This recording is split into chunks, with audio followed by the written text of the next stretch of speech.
Welcome back, Video Game Voting Vanguard. It's your boy P City Substance. And we're here with another episode of WEBISODE Wednesdays. On WEBISODE Wednesdays, the objective is always to add to the collection, be it collectibles, video games, consoles, etc. But with WEBISODE Wednesdays, we are using exclusively the World Wide Web to add to our collection. Of course, you got all the major retailers.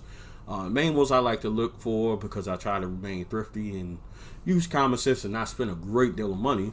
I use OfferUp, Let Go, Craigslist, Facebook Marketplace. Those are my top ones to use. So, excuse me.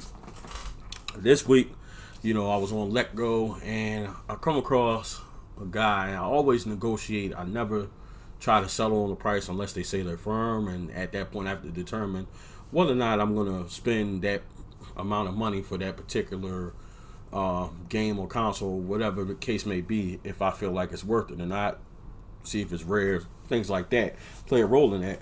But nine times out of 10, I'm not going for the firm price. I try to negotiate. So that's a recommendation to you guys. So this week, we picked up a Sony PlayStation 2, but this is the slim model. If you guys are aware, there were multiple models that came out. I believe in North America, there was only two. We had the original and the slim. The differences that I've noticed right away was the size. Obviously, the slim is a lot smaller, lighter in weight, and two, the power supplies are different. On the original is one of your basic two-hole prong ones that go to the two-prong wall, ungrounded wires, and ones that fit like your old CD boom boxes and stuff. If you're from that era, like me. Those plug-in cables that was the norm for a lot of the CD players and boomboxes back then. That's what worked in there. And the slim one has a rounded, I think it's 9-volt, 12-volt power supply. Basically round pushing yellow interior circle. And then the original had space to expand the memory on it, and the slim does not. So just a couple quick specs on the PlayStation 2. It was released in March the 4th of 2000. The North American library is 1,800 plus games released. I think that's one of the larger video game libraries known to date for any console, which is pretty cool. Also, the PS2 was backwards compatible, so you're able to play the original Sony PlayStation games on your PS2. Also, another big thing to point out with the PlayStation 2 they were kind of innovative in a sense.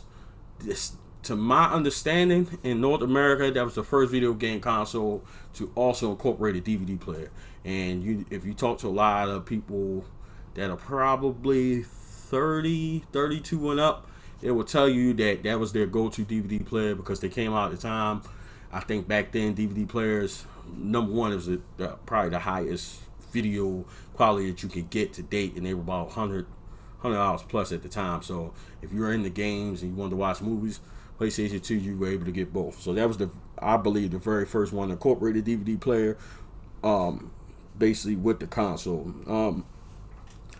Sony made $250 million on the date of release, which was almost 3 times the amount of the Sega Dreamcast on its initial release, which was insane. The top selling game for the PlayStation 2 was I'm getting ready to say Call of Duty. My bad. Grand Theft Auto San Andreas. That sold 17.33 million copies, or $1 million worth of copies.